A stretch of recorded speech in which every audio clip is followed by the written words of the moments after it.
privilege of meeting somebody who has documented the realities of present-day life in the Ukraine. Tonight, Sharon Faulkner, who has worked closely for the past 15 years with many Jewish organizations, will highlight individual stories of great hardship and need, each typical of people we have reached out to in all of our projects. And there are so many more like them. Her presentation tonight will describe their plight. My lords, Chief Rabbi, ladies and gentlemen, I give you Sharon Faulkner.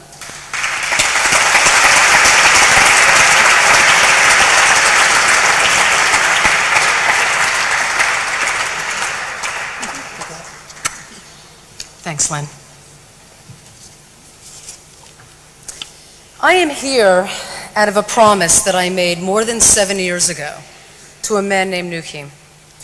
I met Nukim when I was on a photo assignment documenting the plight of elderly Jews in Ukraine. Even though I am a photographer, I tend to spend 10% of my time photographing and 90% of my time sitting on the floor listening to stories about people's lives. Because to me, the photograph has no value. It is only an image. It is the people, the person, that has the value, that has the meaning. Every day when I was done photographing, I would always return to Nukim's flat, where we would talk late into the night. And on my last day when I was in Ukraine, I went to see Nukim to say goodbye, and he asked me to make him a promise. And I couldn't imagine what this would be. And he asked me that when I return home, if I would reach out to the Jewish community and let the plight of the neediest Jews be known, and to get them help. And if you knew me, you would know that I am not a person who makes a promise that I cannot keep. So I gave it some thought, and I realized that I could begin doing this on a small scale.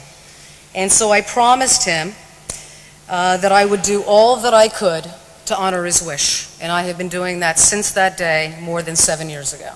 It is something that I am wildly committed to. It is something that I will remain committed to until they receive the help that they need, all of them.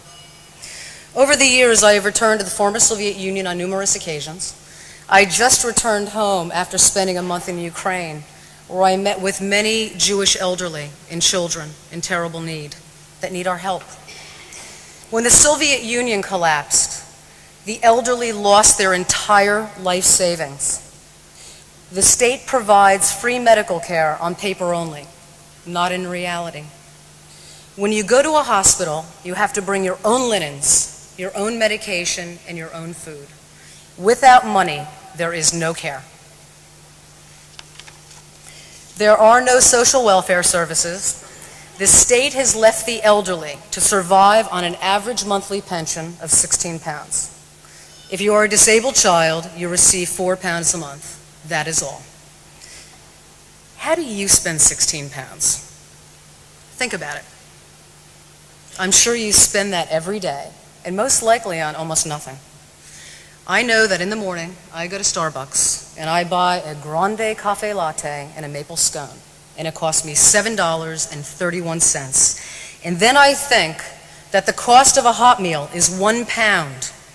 The cost of a food package or a food parcel is 5 pounds.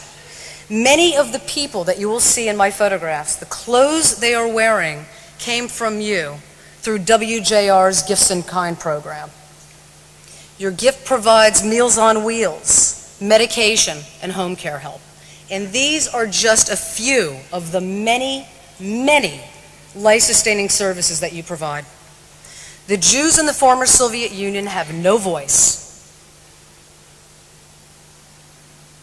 They are the poorest Jews on earth. I would imagine that many of you in this room, probably most of you in this room, are of Eastern European or Russian descent. And when you are looking at these photographs and hearing the stories about these people, please keep in mind that this could have been your parent, your child, or perhaps even you, that for the last 7 years I have been standing here advocating for. In fact, they are you. They are our family.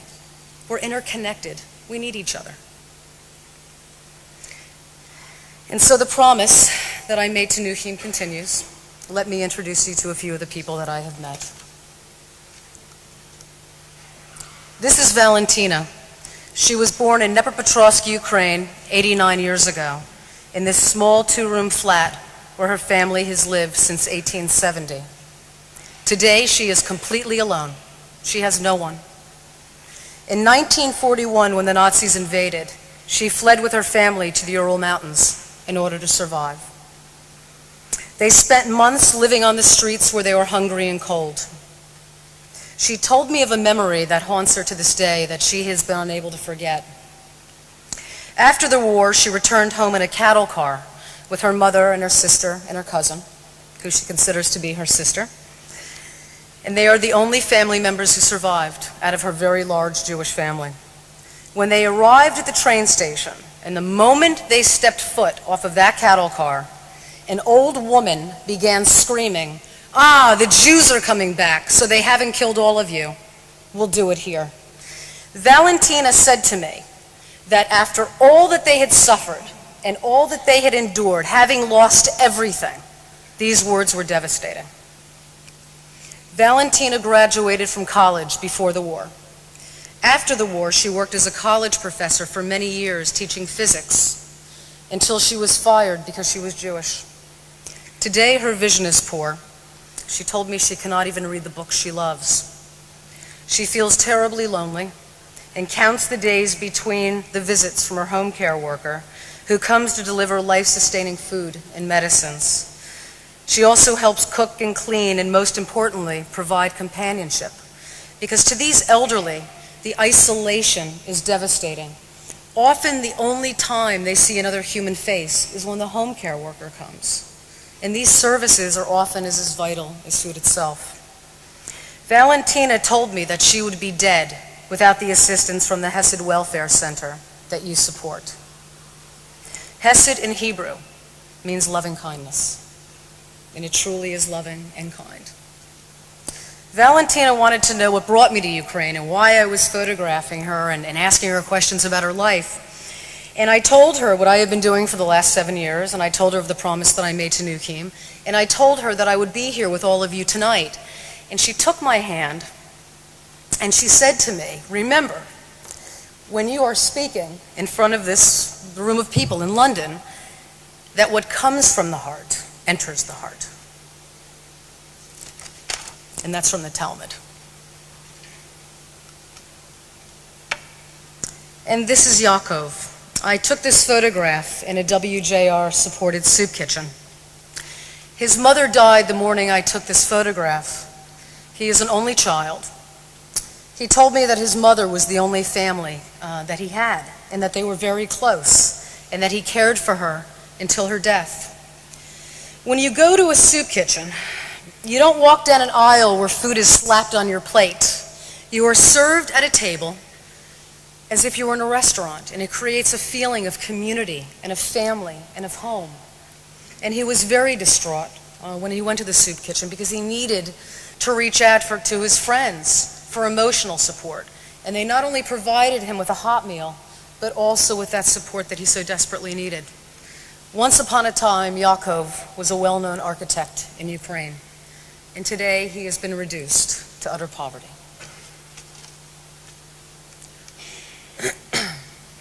This is Sarah. When I entered her apartment building for the first time, there was no light. And I literally had to feel my way up 3 flights of stairs to the top floor to get to her flat.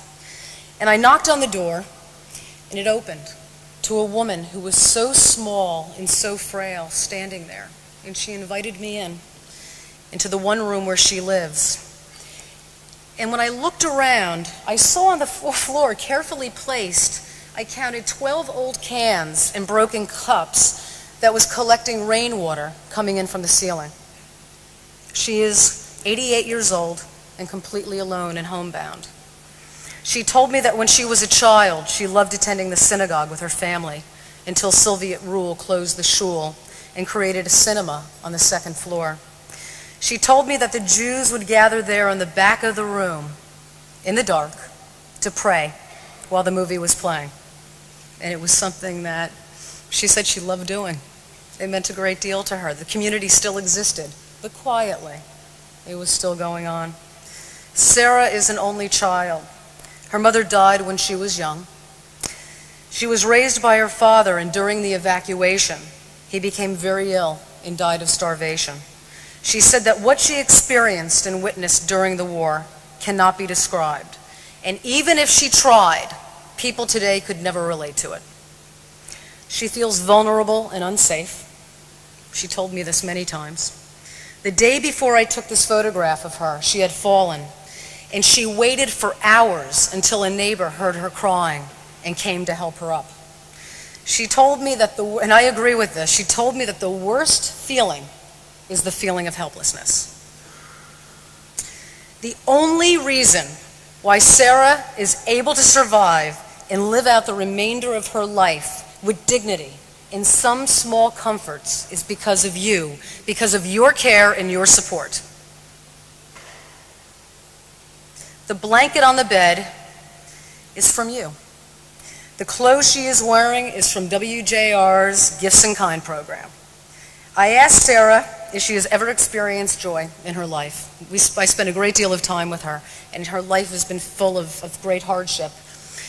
And the moment I took this photograph, she said yes. She said the rebirth of Jewish life in Ukraine, that brings her enormous pleasure and joy. And even though these photographs don't show it, I can assure you that Jewish life is vibrant and alive. It has taken root across this vast region that is the former Soviet Union. Often when I go to the former Soviet Union, I spend Shabbat with Jewish youth that are proud to be Jews. It is a whole Jewish community that has taken form, thanks to your support. When I left her apartment building, there were 3 boys that were walking down the street wearing their kippot, openly proud to be Jews. And it was so wonderful to see, and I have seen it time and time again.